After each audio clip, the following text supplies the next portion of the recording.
Bonjour et bienvenue, très heureuse de vous retrouver enfin pour cette seconde vidéo qui est la suite de mon histoire, l'histoire de ma transition.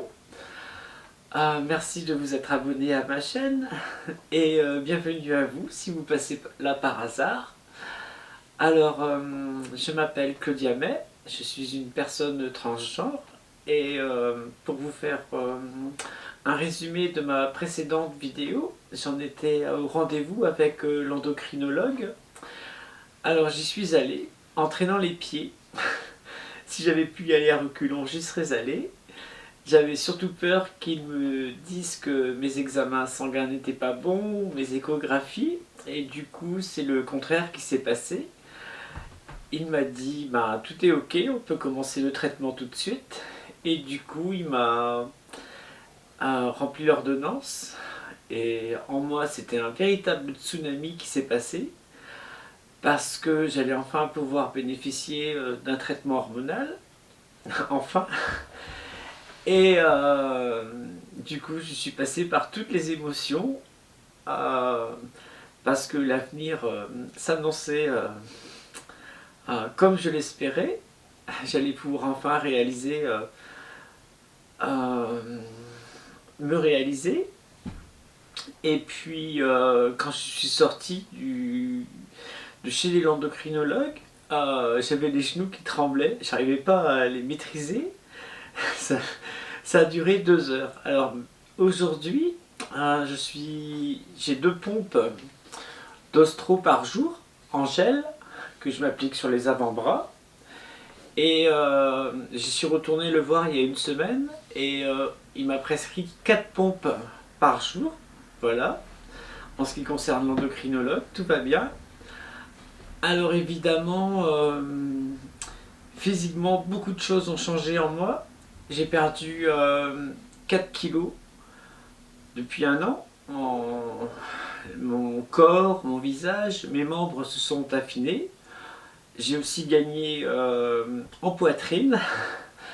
Maintenant, je suis très bien dans du 95B. Ouh.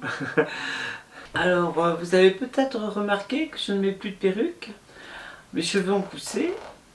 Question libido, ça va très très bien, j'ai rien perdu. Ma forme est excellente, mon moral aussi. Pour la pousse des poils, la pilosité, quand je suis allée voir l'endocrinologue il y a 6 mois, je lui ai demandé s'il n'y avait pas un produit pour stopper la pousse des poils. Alors il m'a prescrit de la triptoruline, qui est aussi appelée décapeptile. Je dois dire que, comme l'a dit une amie, ça ne fait rien sur les poils. Peut-être si un peu ça les freine, ça freine la pousse. Mais elle m'a aussi signifié que je pouvais dire adieu à ma testostérone avec, ce qui est vrai. En majeure partie, c'est vrai. Alors, question pilosité, pour clore le chapitre, j'ai pris rendez-vous avec un dermatologue pour avoir des séances de pulsion électrique, puisque je fais déjà du laser, mais le laser, ça ne marche pas sur les poils blancs. Donc, et c'est très très cher là où je vais déjà. Et puis j'espère qu'avec les pulsions électriques ça marchera mieux. En ce qui concerne mon coming out au travail, je me posais beaucoup de questions et puis les choses en fait se sont passées très très naturellement. Il y avait 2 personnes dans mon entreprise qui savaient que je faisais du spectacle. Je chante, je suis une ravissante petite chanteuse blonde sur scène. Et elles avaient vu des vidéos, des photos de moi. Et du coup, un jour, mon chef, il m'a téléphoné en m'appelant Claudia. Oh, je me suis dit, mais comment il sait ça? Quand je suis retourné au bureau, je lui ai demandé d'avoir un entretien avec lui. Je lui ai demandé comment il savait que je m'appelais Claudia. Et il m'a répondu que c'était la secrétaire qui lui avait montré les photos de moi sur internet. Du coup, je lui ai expliqué que je n'étais pas que Claudia sur scène, mais aussi dans la vie, et que ça faisait 2 mois que j'étais hormonée. Et il m'a demandé directement comment je voulais qu'on m'appelle. Et puis depuis ce jour, ça fait 10 mois que tout le monde dans mon entreprise s'appelle Claudia. Donc je n'ai que des retours positifs avec les clients puisque je fais beaucoup de déplacements dans des entreprises la semaine. Et dans mon entreprise aussi, tout le monde, ça passe très très bien, sauf pour une personne qui trouve pas ça bien, mais enfin bon, comme je le disais dans la vidéo précédente, on peut pas plaire à tout le monde. Côté voix, alors j'ai un peu changé aussi, j'ai pris des cours de féminisation de la voix avec une logopède formidable qui s'appelle Mariella Astudillo. Vous pouvez voir son site sur YouTube en tapant Fémivoz, Eve comme femme, E-M-I-V-O-Z. Voilà. Alors si la logopède est très compétente, très sympa, moi je suis particulièrement pas douée, c'est très très difficile pour moi. Question de féminisation du visage, je suis allée à Lyon il y a 3 semaines rencontrer un chirurgien. Alors il m'a dit qu'il fallait intervenir sur le nez, faire une rhinoplastie, aussi intervenir ici, là, sur le bord des paupières, et puis faire quelques implants capillaires sur le front, et aussi réduire la pomme d'Adam. Il n'y a que ça pour l'instant, c'est déjà pas mal. Sinon au quotidien, je vis très bien ma nouvelle vie.